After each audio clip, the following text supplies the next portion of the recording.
There are moments you realize you're not as good as you thought you were, or as bad, or as fuckboyish. Some people call it karma or a wake-up call, some attribute it to God.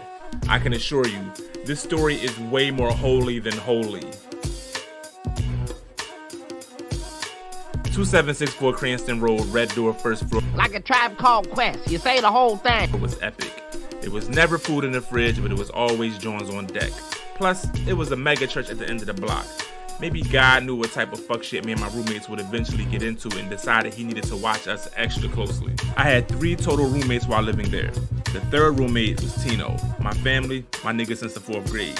He could write his own trash piece on why he needed to move in, but that's his story to tell. His ex made deadass be top 10 worst humans I've ever known. My first roommate was D. He was my homie from college. He paid half the rent, half the bills, and wasn't there half the time. He just needed a place to go when his baby mom kicked him out a couple times a month when she thought he was cheating on her. Well, that, and so he could have a place to cheat on that same woman who accused him of cheating. It was an interesting paradox. The more she kicked him out, the more opportunities he had to cheat. But that was their business. The Book of Nigalations clearly states, mind thine own peen and be bereft of fucks. D used to have these random lily white suburbanite Johns dancing in the living room drunk off Jaeger or whatever white Johns from Haverford Township drink when they're at Barnaby's. And whenever his girl did come over and saw white hairs about, he just blamed that shit on me. Meanwhile, the Johns he brought over were white Johns that were not checking for me.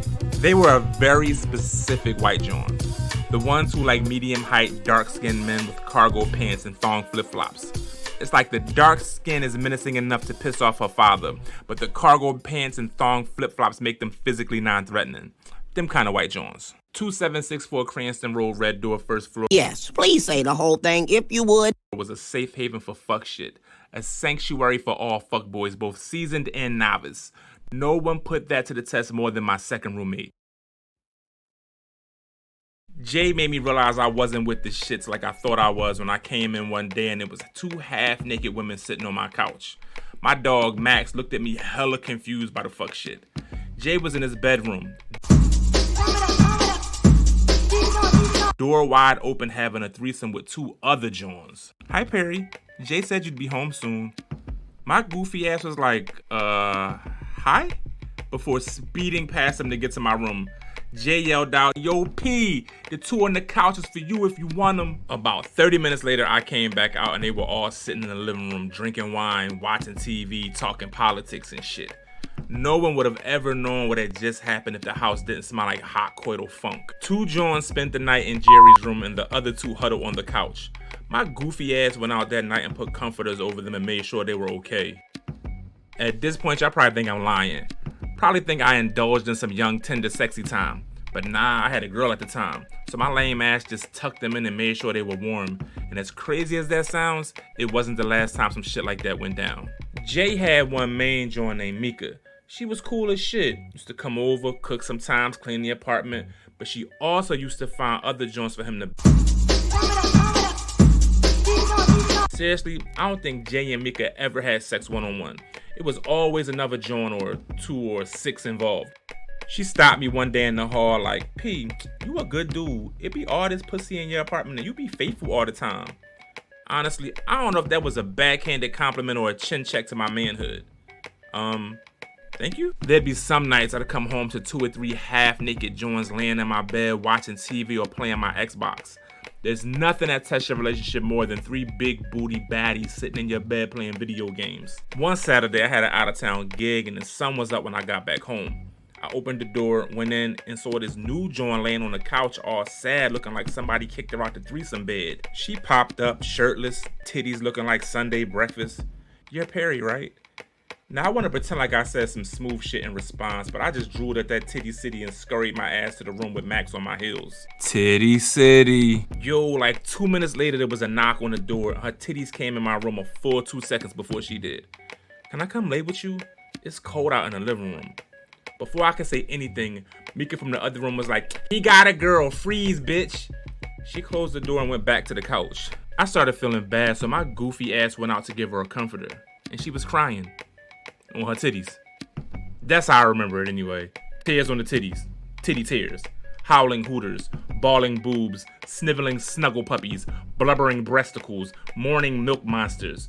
There was tear duct dew on her Danny DeVito's. So I felt bad and sat with her. And we talked for a while, and her titties was still out. Nipples about to poke a nigga in the eye. After a while, I just asked if she wanted me to take her home, and she said she did. She stuffed those coconut cannons back in her bra and shirt, and we left out.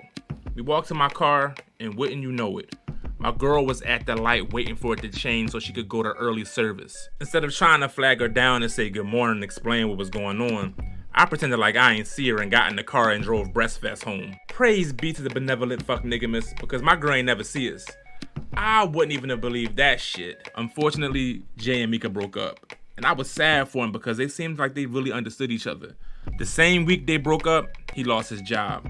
I told him I'd hold down the fort while he found another one. He had a couple odd jobs here and there and contributed what he could, but he told me he wanted to move out because he felt like a bum. Being broke didn't stop the sex parade though. I came in the apartment one night, tripped and fell. Someone said, yo, what the fuck? Watch where you going, bro. The light came on and there was like 4 niggas and 7 jawns butt-ass naked having sex all over the living room. Oh shit, P. I thought you was staying out tonight. My bad, bro. Max was in the corner, curled up looking distraught.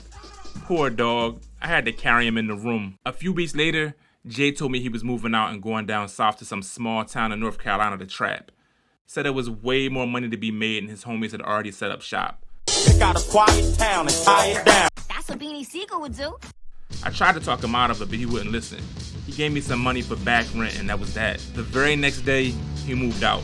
And I never saw homie again. We followed each other on social media for a while, but then he got rid of it and went off the grid. I'm not sure if he's alive, locked up, or he OD'd on Woomy. All are possible. I did end up seeing Mika again though one night in this club called Fizo. She was in there with like 11 baddies. We hugged and she tried to throw me the hoop to a couple of her friends. I called them joints, but they was hella dumb, and by that point, I was past my sexy idiot fetish phase. Hooters, yum, yum, yum.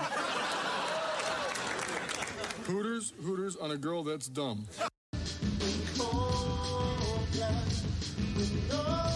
I also saw Big Titty Tisha again. She watches Trash the Piece.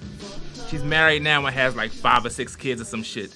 And honestly, I'm not surprised. With titties like those, she could have fed a few villages, no problem. I hope whoever is living at 2764 Cranston Road, Red Door, first floor knows what a monument it is. Also, I hope they sprayed that joint down with mad Lysol and bleach because...